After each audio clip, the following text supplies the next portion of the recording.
की बात करें तो जो दो तरह की आपकी फोर्सेस होती है, सबसे पहले जो रहेगी वो कौन सी रहेगी, आपकी बैलेंस्ड फोर्स, दूसरी है आपकी अनबैलेंस्ड फोर्स। हमें जो काम करना है सिर्फ आज किस पे करना है, बैलेंस्ड फोर्स पे करना है।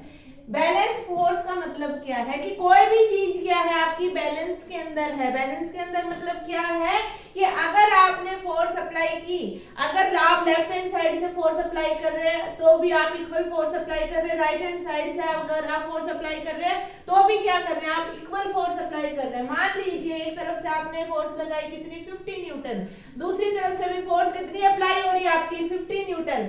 अगर आपकी फोर्स का अगर आप रिजल्ट निकालते हैं तो रिजल्ट कैसे होगा, आपका एक पॉजिटिव डायरेक्शन में और एक कैसा आपका नेगेटिव डायरेक्शन में है, और दोनों का जो रिजल्टेंट है, रिजल्टेंट क्या होगा आपका, जीरो होगा। If the resultant of applied forces, अगर जो आपका रिजल्टेंट है, जो आपने फोर्स अप्लाई की, अगर वो इक्वल हो जाए किसके, जीरो के, then it is called balanced forces। तो इनको क्या कहा जाता है, आपका बैलेंस्ड फोर्सेस कहा जाता है। अगर जो रिजल्टेंट है अप्लाइड फोर्सेस का, अगर वो इक्वल है किसके, जीरो के, तो उसको क्या कहा जाएगा, बैलेंस्ड फोर्सेस। इसको दोबारा से एक बार रिपीट कर लीजिए कि बैलेंस्ड फोर्सेस वो फोर्स होती है जो अगर आप इक्वल फोर्स अप्लाई करते हैं अपोजिट डायरेक्शन में, अगर अपोजिट डायरेक्शन का रिजल्टेंट आप निकालते हैं तो रिजल्टेंट कितना होगा आपका, जीरो होगा। अगर एक पॉजिटिव डायरेक्शन में काम करता है तो दूसरा किस में करेगा, आपका नेगेटिव डायरेक्शन में काम करेगा। अगर ये पॉजिटिव 50 है तो दूसरा कैसा होगा आपका, नेगेटिव 50 होगा, क्योंकि जो हम रिजल्टेंट निकालते हैं, रिजल्टेंट हमेशा कैसे निकलता है, बड़ी वैल्यू में से आप छोटी को सब्ट्रैक्ट करते हैं। लेकिन यहाँ पे क्या है, आपके दोनों ही फोर्स वैल्यू क्या है, इक्वल है, और इक्वल फोर्स वैल्यू में से अगर आप सब्ट्रैक्ट करेंगे तो result will be zero.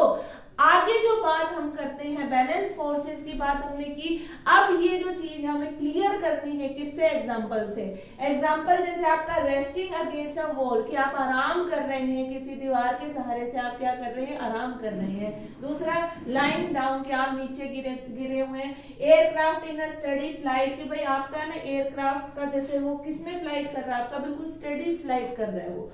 Tug of war, equally balance team, कि भाई आपका एक गेम होता है कि रस्सी जो खींचते हैं आप, दोनों टीम आपकी अलग अलग होती हैं, कि एक में जैसा अगर ज्यादा फोर्सफुली उसने खींच लिया, लेकिन इसमें क्या कहा है, इक्वली बैलेंस टीम। अगर आपका 50 न्यूटन एक तरफ से फोर्स लग रहा है तो दूसरी डायरेक्शन से भी क्या लगेगा, 50 न्यूटन।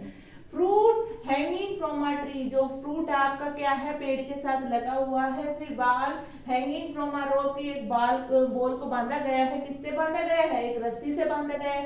फ्लोटिंग इन वाटर, कि पानी के अंदर क्या करना, किसी चीज को फ्लोट करना, तैरना कोई। आपका फिर स्टैंडिंग इन ग्राउंड, कि आप कहाँ खड़े हो, ग्राउंड में खड़े हो। फिर क्या है, book on a table, sitting on a chair. तो ये कुछ एग्जांपल्स है, एक एक एग्जांपल को बिल्कुल ब्रीफ में समझेंगे तभी जाके आपको क्या होगा, बैलेंस फोर्सेस क्लियर होगा। तो सबसे पहले जो बात करेंगे वो हम करेंगे रेस्टिंग अगेंस्ट अ वॉल। आगे कंटिन्यू करेंगे अभी रेस्टिंग अगेंस्ट अ वॉल, कि हम क्या है, आराम की स्टेट में है, किसके साथ, दीवार के साथ। तो आपका क्या है, when we rest against a wall, जब भी हम आराम करते हैं, आराम की पोजीशन में बैठे हैं दीवार का सहारा लेकर, we push the wall with our body weight, हम क्या करेंगे, हम अपनी तरफ से जो हमारा जो बॉडी वेट है, वो जो बॉडी वेट क्या करेगा, पुश करेगा, किसको, दीवार को। We in return the wall pushes us back with a reaction force, लेकिन अब हम वो करते हैं ना, जैसा हम किसी के साथ करेंगे तो रिएक्शन में भी हमें वैसा मिलेगा।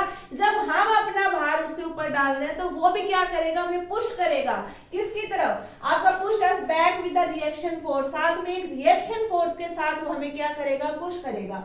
Now according to Newton's third law of motion, अब बात करते हैं Newton's third law of motion की, कि every action has an equal and opposite reaction.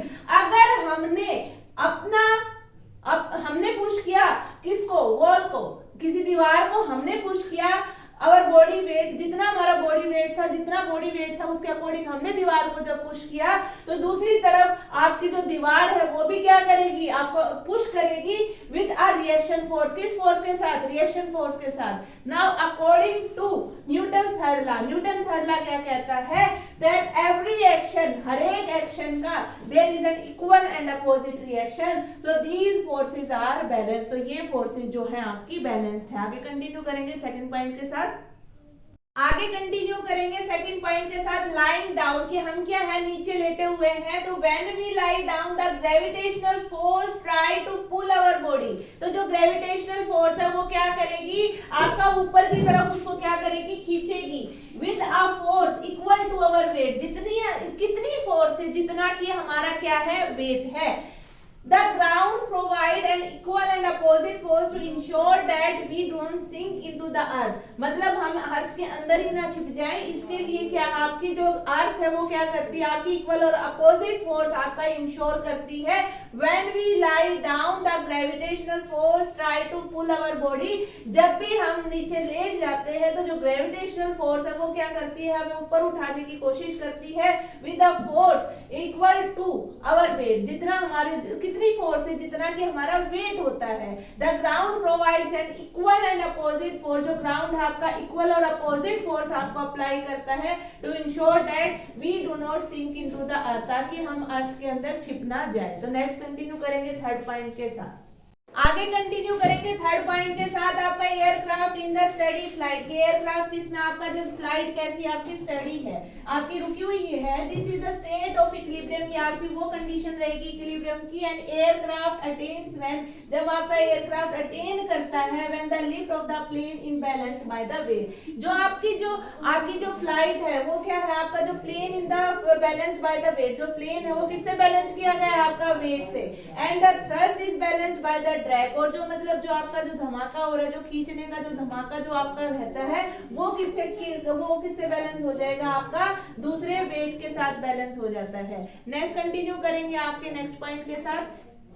आगे कंटिन्यू करेंगे थर्ड पॉइंट के साथ। थर्ड पॉइंट हमें क्या कहता है, टग of war equally balance team. कि भाई हम क्या कर रहे हैं, गेम खेलते हैं, दोनों साइड से क्या करेंगे, रस्सी खींचने वाले आपके प्लेयर खड़े होते हैं, एक साइड में आपके भाई आप जो वेट दोनों की जो फोर्स लग रही है दोनों तरफ से क्या लग रही है, इक्वल लग रही है। हम कह रहे हैं कि आपके राइट हैंड साइड में 50 न्यूटन फोर्स काम कर रही है, तो आपके लेफ्ट हैंड साइड में भी कितनी फोर्स काम करेगी, आपकी 50 न्यूटन फोर्स ही काम कर रही है। When there are two equally match team, कि भाई आपकी दोनों ही टीम आपकी इक्वली मैच कर रही है in a game of tug of war. कि भाई एक गेम है आपका कौन सा, टग ऑफ वार का। Then both the teams won't move, कि दोनों ही टीम क्या है, बिल्कुल नहीं हिलेंगी, क्योंकि जो फोर्स जो दोनों तरफ से लग रही है वो दोनों क्या है, आपकी इक्वल लग रही है।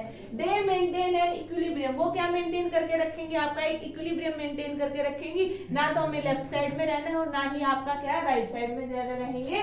That means the force exerted by both team. इसका मतलब क्या है, जो फोर्स लगाई जा रही है दोनों टीम्स के द्वारा इज इक्वल, वो क्या है आपकी इक्वल है। एंड अपोजिट, और अपोजिट डायरेक्शन में भी है, कैंसिल आउट ईच अदर, और दोनों एक दूसरे की फोर्स को क्या करेंगे, कैंसिल आउट कर देंगे। And hence the system is balance. तो इसका मतलब क्या है, जो सिस्टम है वो किसमें है, बैलेंस। तो आपको दोनों ही टीम क्या कर रही है, इक्वली काम कर रही है। अगर एक आपका 50 न्यूटन तो दूसरा भी आपका अपोजिट डायरेक्शन में 50 न्यूटन, और जो रिजल्टेंट होगा, रिजल्टेंट क्या कहेगा कि दोनों फोर्सेस एक दूसरे को कैंसिल कर देंगे, और जो रिजल्ट निकलेगा result will be 0। Next continue करेंगे नेक्स्ट पॉइंट के साथ।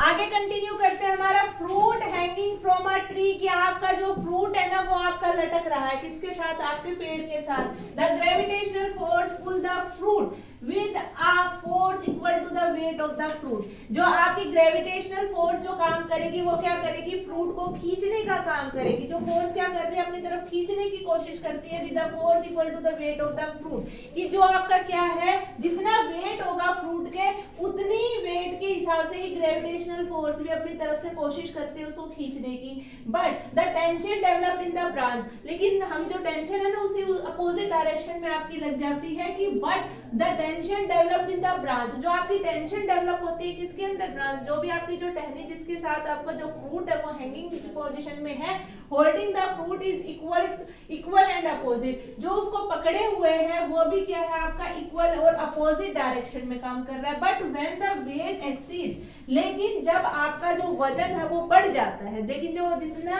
उसको रोकने की जो कोशिश कर रहा था, जो टहनी से जो उसको रोकने की कोशिश कर रहा था, वो क्या अगर वो फ्रूट का जो साइज अगर आपका बढ़ जाता है, फ्रूट का जो वेट जो अगर आपका बढ़ जाता है, the fracture point of the branch it breaks, जहां से जो टूटने का जो पॉइंट होगा जो पेड़ से, वो क्या करेगा आपका उस फ्रूट को नीचे लेके आ जाएगा, क्योंकि जो वेट था फ्रूट का वो उसने क्या किया है, अपनी वैल्यू को एक्सीड कर दिया है कि the gravitational force pull the fruit, gravitational force क्या करता है, खींचता है फ्रूट को with the force equal to the weight of the fruit, जितना वेट होगा फ्रूट का उतनी इक्वल फोर्स से क्या करता है, उसको खींचता है। लेकिन अगर जो वेट है आपका फ्रूट का बढ़ जाता है, तो जो फ्रैक्चर पॉइंट जहां से वो जो फ्रूट टूटना है, वो पॉइंट आपका जो होल्डिंग कैपेसिटी है वो आपकी कम हो जाएगी, जो फ्रूट है वो क्या हो जाएगा, आपका नीचे आ जाएगा। तो नेक्स्ट जो कंटिन्यू करेंगे नेक्स्ट पॉइंट के साथ, आगे जो कंटिन्यू करना आपका बॉल हैंगिंग फ्रॉम अ रोप, की एक आपकी जो बॉल है वो लटक रही है किसकी मदद से, रस्सी की मदद से। इसमें क्या था, रोप इज जनरली स्ट्रॉन्गर, जो रस्सी है वो आपकी जनरली कैसे ली जाती है, स्ट्रॉन्गर ली जाती है, and will balance the force for a long time, और वो क्या करके रखती है, आपका बैलेंस करके रखती है काफी टाइम तक। इसमें कुछ ज्यादा आपका वो नहीं है कि भाई आपका अपोजिट डायरेक्शन से वो आपकी रोकने की कोशिश कर रही है, दूसरी डायरेक्शन में उसको खींचा जाता है।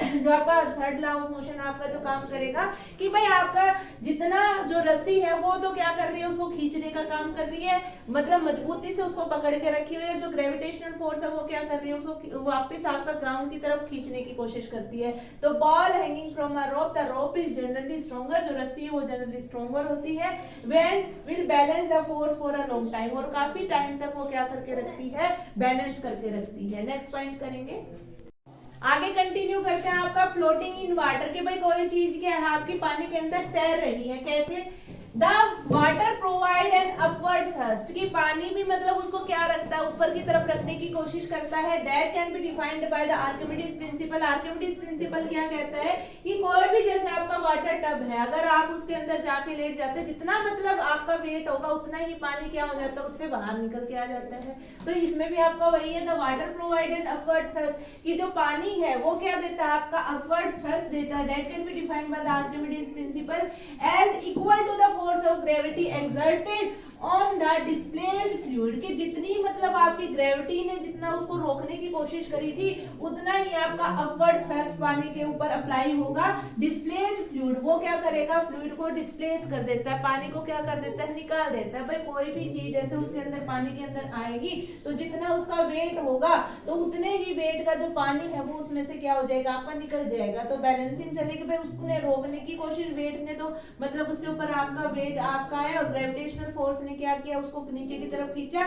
और जो आपका आर्किमिडीज प्रिंसिपल क्या कहता है कि उतना ही जो आपका वाटर है वो उसमें से क्या हो जाएगा, निकल जाएगा। When the object is floating, जब भी आपका ऑब्जेक्ट फ्लोट करता है, the gravitational pull is balanced by the upward thrust, जब कोई चीज तैरती है तो तैरने का मतलब क्या है कि जितना ग्रेविटेशनल पुल था, जितना मतलब आपका जो खींचने का जो ग्रेविटेशनल जो फोर्स है वो तो क्या कर रही थी, उसको खींच रही थी, उसने क्या किया, बैलेंस कर दिया किसको, जो अपवर्ड थ्रस्ट था, अपवर्ड थ्रस्ट ने भी कुछ मतलब आपका वो लगाया, और जो आपका जो ग्रेविटेशनल फोर्स है वो तो उसको नीचे खींच ही रही थी। भाई एक चीज ये बताओ, आपके मुंह को जबरदस्ती बंद कर दिया जाए तो आप भी अपनी तरफ से एनर्जी लगाओगे ना। कोई चीज जो आप पानी के अंदर छोड़ दी जाएगी तो पानी वो तो ग्रेविटेशनल फोर्स तो उसको अपनी तरफ खींचने की कोशिश करेगी, लेकिन वो क्या करेगा, आपका ऊपर रहने की, क्योंकि जो पानी है ना, पानी क्या करता है, आपको ऊपर रखने की कोशिश करता है उसको, कि भाई जितना आप नीचे जाओगे उतना ही पानी को वो क्या कर देता है, डिस्प्लेस करता है। आर्किमिडीज प्रिंसिपल के अकॉर्डिंग यही आपका था, the water provide an upward thrust, जो पानी है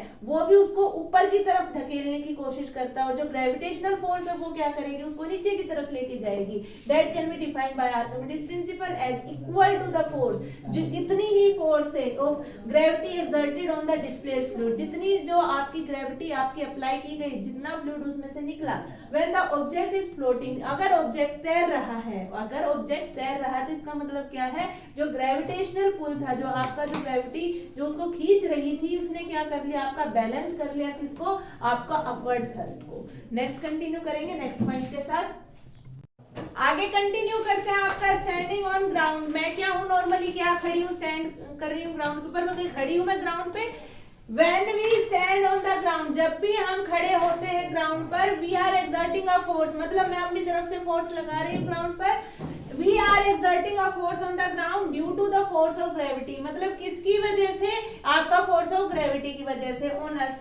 but this force is balance, लेकिन जो ये फोर्स है ना, ये आपकी बैलेंस हो जाती है किससे? अपोजिट रिएक्शन फोर्स से. किससे? आपकी अपोजिट रिएक्शन फोर्स है. मतलब अगर मैं कहीं खड़ी हूँ तो दूसरा भी तो मतलब मुझे रोक के खड़ा है ना, तो मतलब मैं अपनी तरफ से फोर्स लगा रही हूँ तो दूसरा भी मुझे रोक के खड़े रखने के लिए अपनी तरफ से क्या करता है? फोर्स लगाता है. तो आपका इक्वल और अपोजिट फोर्सेस दोनों इसके अंदर काम करेंगी.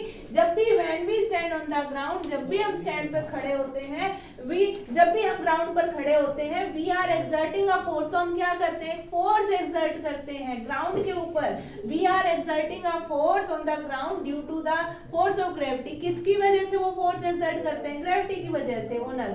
But this force is balanced by an equal, लेकिन ये जो फोर्स आपकी बैलेंस होती है किससे? Equal and opposite reaction force से. किससे? इक्वल और अपोजिट रिएक्शन फोर्स से. नेक्स्ट कंटिन्यू करेंगे नेक्स्ट पॉइंट के साथ. आगे कंटिन्यू करते हैं. आपका बुक ऑन अ टेबल. जो बुक है आपकी किसके ऊपर रखी गई है? टेबल के ऊपर रखी गई है. अब है ना, बुक तो अपनी मर्जी से इधर उधर नहीं जाएगी. अगर आपका टेबल कैसा हो, बिल्कुल स्मूथ टेबल है, मतलब उसके अंदर कोई भी आपका कहीं से भी आपका टिल्टेड नहीं है, कोई पोजीशन जो है ना आपकी झुकी हुई नहीं है. अगर आपका सीधा सीधा टेबल है, अब book on a level table will never move unless, कि आपकी बुक है ना किसी भी लेवल टेबल के ऊपर जब तक मूव नहीं कर सकती push by an external force, जब तक कि उसको पुश ना किया जाए, जब तक कि उसको धकेला ना जाए किसी एक्सटर्नल फोर्स की मदद से. The weight of the book is balance. जो वेट है ना बुक का, वो क्या करता है? Balanced by the reaction force. जितना मतलब रिएक्शन फोर्स जो लग रही है नीचे से, उतना ही आपका बुक जो है आपका नीचे की तरफ लगा रहा है. कौन सा? आपका balanced force. If the table is slightly tilted, अगर आपकी बुक को जरा सा टिल्ट कर दिया जाए, then the book will move due to unbalanced force. जो आपकी जो बुक है वो क्या करेगी? क्योंकि बैलेंसिंग नहीं रही दोनों में, जो आपकी बुक क्या करनी शुरू कर देगी? आपकी मूव करना शुरू कर देगी. As a component of normal force is less than the force of gravity. क्योंकि जो आपका जो कंपोनेंट है जिसका नॉर्मल फोर्स का, जो बिल्कुल आपका 90 पे जो आपका फोर्स लग रहा था, वो फोर्स क्या हो गया? अब आपका कम हो गया. किससे? फोर्स ऑफ ग्रेविटी से. अब जो बुक रखी है वो मतलब बुक जो है वो आपका कुछ वेट लगा रही है टेबल के ऊपर, और जो ग्रेविटी है, ग्रेविटी क्या कर रही है? उसको अपनी तरफ खींच रही है. तो दोनों फोर्सेस क्या लग रही है? आपकी इक्वल और अपोजिट फोर्सेस दोनों उसमें काम कर रही है. तो बैलेंसिंग है दोनों के अंदर. और जो टेबल है, जो सरफेस है, वो बिल्कुल आपका स्मूथ है. अब book will on a level table, भाई आपका कोई लेवल टेबल के ऊपर बिल्कुल ही आपकी जो टेबल है वो बिल्कुल लेवल्ड है. विल नेवर मूव, अगर उसके ऊपर जो बुक है आपकी मूव नहीं करेगी push by an external force. जब तक मूव नहीं करेगी जब तक कि कोई एक्सटर्नल फोर्स उसके ऊपर लगाई नहीं गई. क्योंकि दोनों ने क्या कर रखी है? बिल्कुल इंटरलॉकिंग कर रखी है. भाई वो अपनी पोजीशन को बिल्कुल चेंज नहीं कर रहे. लेकिन जब एक्सटर्नल फोर्स अप्लाई की जाएगी तो वो बुक को क्या करेगी? आपका मूव कराएगी. The weight of the book is balance. जो वेट है बुक का वो बैलेंस हो रहा है किससे? दूसरा रिएक्शन फोर्स से. If the table is slightly tilted, अगर टेबल को स्लाइटली टिल्ट कर दिया जाए, अगर जो टेबल है उसको स्लाइटली क्या कर दिया जाए? टिल्ट कर दिया जाए. वही वो पहले बिल्कुल आपकी लेवल थी, लेवल से उसकी पोजीशन को क्या कर दिया जाए? टिल्ट कर दिया जाए. Then the book will move due to unbalanced force. जो बुक मूव करेगी, बुक अब मूव करेगी. भाई अब बिल्कुल आपका उसी पोजीशन पे नहीं रहेगी, वो क्या करेगी? आपकी मूव करेगी. As the component of the normal force will be less than the force of gravity, क्योंकि जो आपका जो कंपोनेंट है नॉर्मल फोर्स का वो कम हो चुका है. किससे कम हो चुका है? आपका फोर्स ऑफ ग्रेविटी से कम हो चुका है. तो ये बात की हमने book on a table. Continue करते हैं सिटिंग ऑन अ चेयर के. भाई आप कहाँ हो? चेयर के ऊपर बैठे हो. अवर बॉडी वेट इज बैलेंस. जो हमारा बॉडी वेट है ना वो आपका बैलेंस हो जाता है किसके साथ? Bye the reaction force of the chair. जो रिएक्शन फोर्स जो आपकी जो चेयर देगी ना, कि मतलब आप बैठे हो तो रिएक्शन फोर्स जब बिठाएगी तभी तो आप बैठोगे ना. मतलब दोनों फोर्सेस क्या होनी चाहिए? बैलेंस होनी चाहिए. कि भाई आपकी जो ग्रेविटी है वो ग्रेविटी तो क्या कर रही है? उसको डाउनवर्ड खींच रही है. और जो वेट है, वेट क्या कर रहा है आपका? उसको अपोजिट डायरेक्शन के अंदर काम कर रहा है. The our body weight is balanced by, जो हमारा बॉडी वेट है वो बैलेंस्ड होता है किससे? Reaction force of the chair. जो रिएक्शन फोर्स जो लगा रहा है, कौन लगा रहा है? चेयर लगा रहा है. तो आपका जो sitting on a chair, our body weight is balanced by the reaction of the force of the chair. तो यहाँ हमारा कंप्लीट होता है बैलेंस्ड फोर्स. आगे कंटिन्यू करेंगे अनबैलेंस्ड फोर्स के साथ. Thank you class.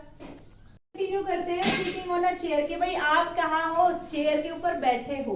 Our body weight is balance, जो हमारा बॉडी वेट है ना वो आपका बैलेंस हो जाता है किसके साथ, bye the reaction force of the chair. जो रिएक्शन फोर्स जो आपकी जो चेयर देगी ना, कि मतलब आप बैठे हो तो रिएक्शन फोर्स जब बिठाएगी तभी तो आप बैठोगे ना, मतलब दोनों फोर्सेस क्या होनी चाहिए, बैलेंस होनी चाहिए। कि भाई आपकी जो ग्रेविटी है वो ग्रेविटी तो क्या कर रही है, उसको डाउनवर्ड खींच रही है, और जो वेट है वेट क्या कर रहा है आपका, उसको अपोजिट डायरेक्शन के अंदर काम कर रहा है। The our body weight is balanced by, जो हमारा बॉडी वेट है वो बैलेंस्ड होता है किससे, reaction force of the chair. जो रिएक्शन फोर्स जो लगा रहा है, कौन लगा रहा है, चेयर लगा रहा है। तो आपका जो sitting on a chair, our body weight is balanced by the reaction of the force of the chair. तो यहाँ हमारा कंप्लीट होता है बैलेंस्ड फोर्स। आगे कंटिन्यू करेंगे अनबैलेंस्ड फोर्स के साथ। Thank you class. कंटिन्यू करते हैं सिटिंग ऑन अ चेयर के भाई आप कहाँ हो, चेयर के ऊपर बैठे हो। अवर बॉडी वेट इज बैलेंस, जो हमारा बॉडी वेट है ना वो आपका बैलेंस हो जाता है किसके साथ, bye the reaction force of the chair. जो रिएक्शन फोर्स जो आपकी जो चेयर देगी ना, कि मतलब आप बैठे हो तो रिएक्शन फोर्स जब बिठाएगी तभी तो आप बैठोगे ना, मतलब दोनों फोर्सेस क्या होनी चाहिए, बैलेंस होनी चाहिए। कि भाई आपकी जो ग्रेविटी है वो ग्रेविटी तो क्या कर रही है, उसको डाउनवर्ड खींच रही है, और जो वेट है वेट क्या कर रहा है आपका, उसको अपोजिट डायरेक्शन के अंदर काम कर रहा है। The our body weight is balanced by, जो हमारा बॉडी वेट है वो बैलेंस्ड होता है किससे, reaction force of the chair. जो रिएक्शन फोर्स जो लगा रहा है, कौन लगा रहा है, चेयर लगा रहा है। तो आपका जो sitting on a chair, our body weight is balanced by the reaction of the force of the chair. तो यहाँ हमारा कंप्लीट होता है बैलेंस्ड फोर्स। आगे कंटिन्यू करेंगे अनबैलेंस्ड फोर्स के साथ। Thank you class.